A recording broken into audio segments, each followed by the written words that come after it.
Well, guess what I watched? Yes, I watched James Gunn's The Suicide Squad. So this is a somewhat follow-up, and it does follow up the original. They don't have any mention of it, but of course there are returning cast members, and they do recognize one another. So that's about it. You know, that's the assessment. They're still existing there. So I'm just going to go... well, I always say quick, and then I end up doing an hour-long video. Hopefully not. But I'm not going to get in specific spoilery stuff, but I guess it could be seen as somewhat spoilery. So be forewarned if you'd rather not hear anything of it. But I think a lot of this is stuff that's already been revealed in interviews and in the trailers and whatnot. So here we go. It's a new team, but returning members, obviously, Harley Quinn returns, Colonel Flag returns, and then Boomerang returns. And, of course, Amanda Waller, is there very much in charge. Idris Elba joins the cast now. And for a while, I thought, oh, are they just going to recast Deadshot? Because Will Smith was unavailable or what have you. But they quickly revealed, no, he's going to be this Superman villain known as Bloodsport. There were two characters who had the name, but this one's the original. And Bloodsport didn't really look like the character. I mean, the outfit as it goes, but the outfit's pretty damn cool, especially the helmet, which... okay, it's basically sort of the alien head from Alien, you know, the xenomorph, but it looks cool, and it's too bad he doesn't wear it very much, because, you know, you got to remember, it's him, you know, so. Is it better than the original? Well, to be fair, haven't really seen the original, have we? Because David Ayer said that's not his cut, and apparently there's this whole other Joker story within the film that he shot. So it's another somewhat similar situation with Snyder Cut. But as far as the theatrical one, that is currently the official one now, yes, it's much better than that one. Just in the details of a story and plot, it is much more cohesive, and there's much more for them to do, and it flows better that way. Plus, the mission they're on is very much in line with Suicide Squad comic book stories. That's the whole point. You know, they're this dirty dozen with superpowers or what have you, and the government sends them off to do their dirty work. And if they get caught, well, they'll just disavow them because, hey, they're just a bunch of supervillains committing crimes. So it's got the plausible deniability. So they're there. That's what they're doing. They're going into this country, violating all kinds of sovereignty and whatnot, and that sort of thing. My fear, because early on when they said James Gunn was going to do it, and I've not been a big fan of the Guardians films, despite how popular they are. I actually thought the second one was better than the first one, which is the opposite of everyone else, pretty much. But with Suicide Squad, I thought this is a much better fit for him. And in a lot of ways, you can see that in this. But the teasers and trailers and whatnot, the jokes that are in there, they stunk. I just didn't think they were funny at all. They're pretty flat, and they still are in the film. So even with the context of what they're talking about and stuff, it doesn't.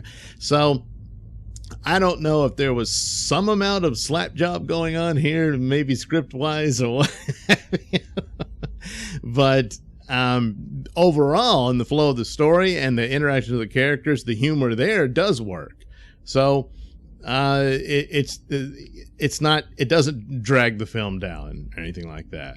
It's there. It's not great, but it's not. It didn't damage it to what I feared. There would be just a long running series of that type of stuff.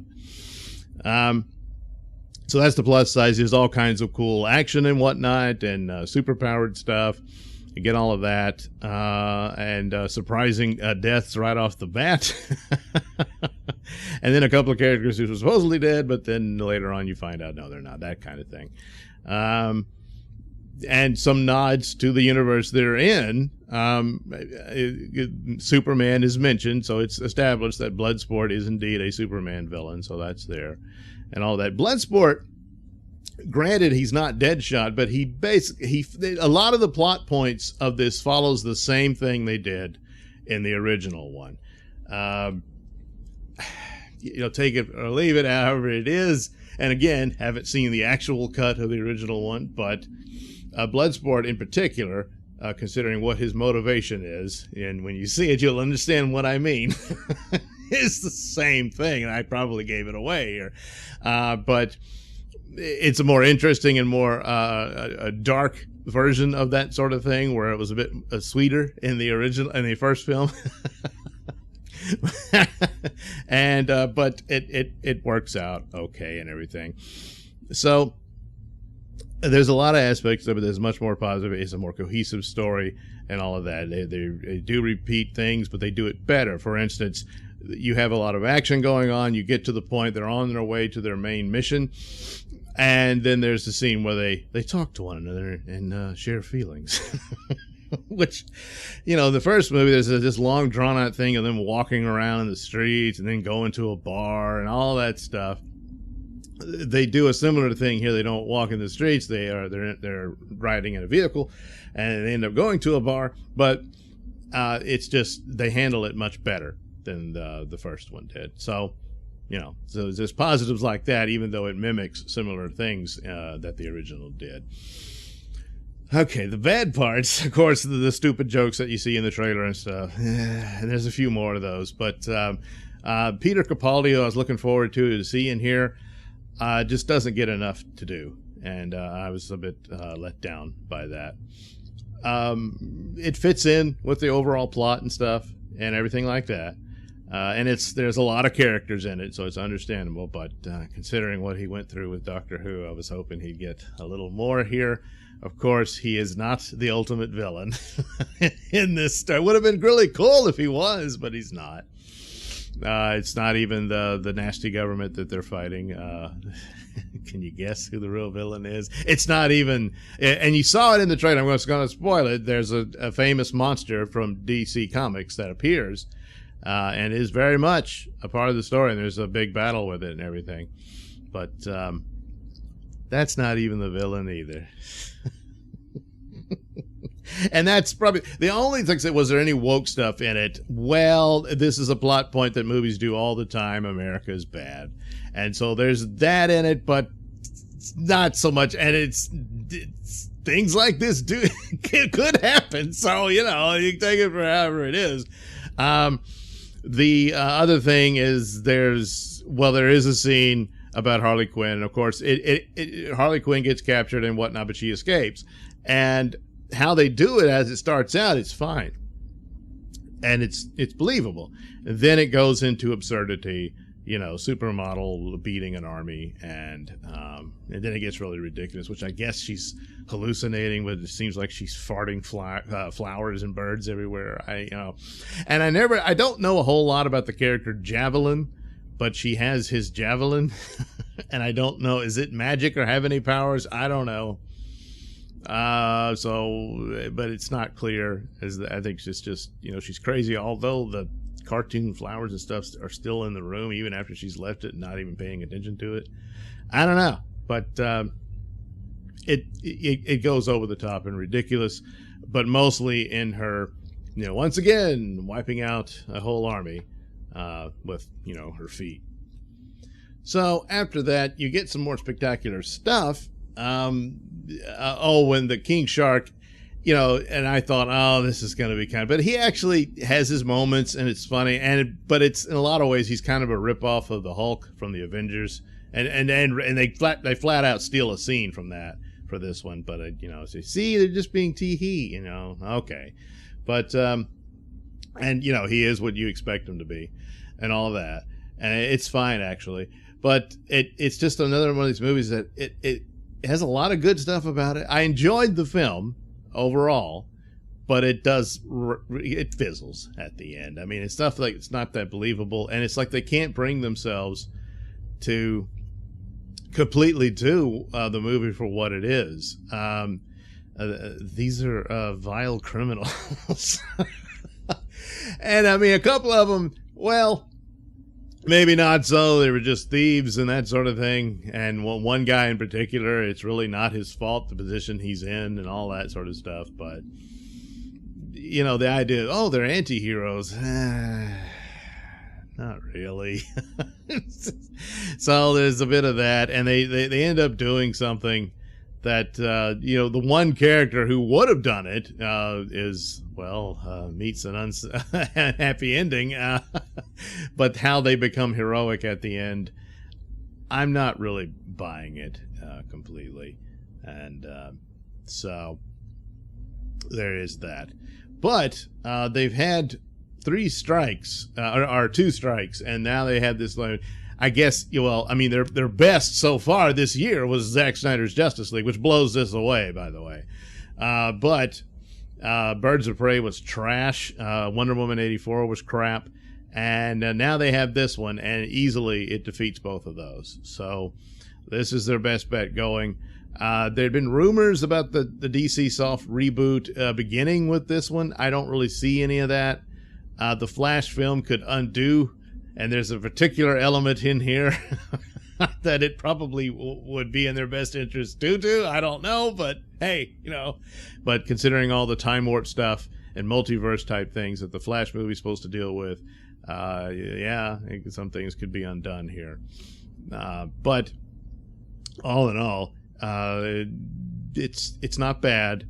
It's not great. The Justice League was probably the best that Zack Snyder did, looking over the other 2 films. It's more cohesive and whatnot.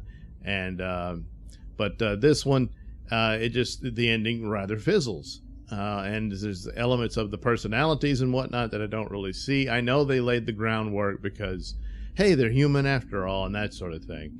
And to be fair, the ending is not quite all the way that it could have been.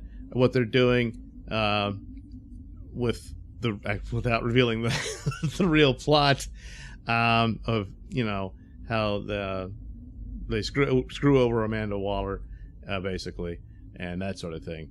But it's still kind of, I don't know. The Peacemaker character, they're going to do a series based on that, and they do tease that in here, even though that's another thing in the plot about certain people who also defy Amanda Waller. None of them would survive. But anyway, so Peacemaker, a TV series for HBO Max, will be coming in, and maybe that will help John Cena come back from, bending over and grabbing his ankles for China. I don't know, but he does all right in this. There's some very funny sequences with him, and he does play up the crappy version of Captain America, which isn't really Peacemaker in the comics. I don't recall him ever being a comedic figure like this, or a parody type thing. But he is a Captain America type character, but not the parody thereof. But he is that here. So it should be interesting to see where they go with that, and there's all kind of possibilities that could be good out of that character and in its own series and that sort of thing. So yeah, it's not the greatest thing in the world, but it's not bad. And so I guess at this point in time, considering the terrible trash that we've had lately, this is pretty good.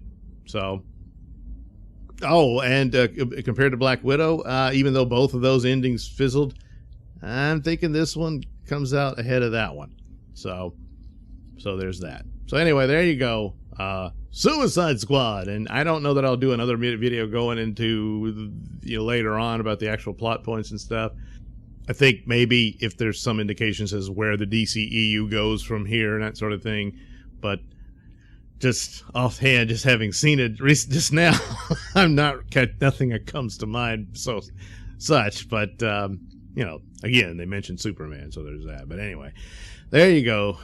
The Suicide Squad. Available in theaters, but now that everyone's got to mask up, even if you're vaccinated, I don't know that you want to bother. So it's also available right now on HBO Max. Thanks for watching and listening. Say, while you're still here, why not like and subscribe and share with your many friends? Yes. Also, check out my mini stores in the link description below. Yes, where you can get t-shirts, hats, mugs, all those goodies with my artwork on them. Oh, yeah. And head over to indieplanet.com and pick up a copy of my comic book, Night Night. Oh, yeah. You can also catch me at my podcast, Mr Nailsin Show, on RadioMisfits.com. And you can also watch my videos on BitChute.com and now on Rumble.com. Oh, my goodness. So many places to watch me and my stuff. Oh, yeah. And if that's not enough for you, well, you can follow me on many social media platforms and say hi to your old pal, Mr. Nailsin.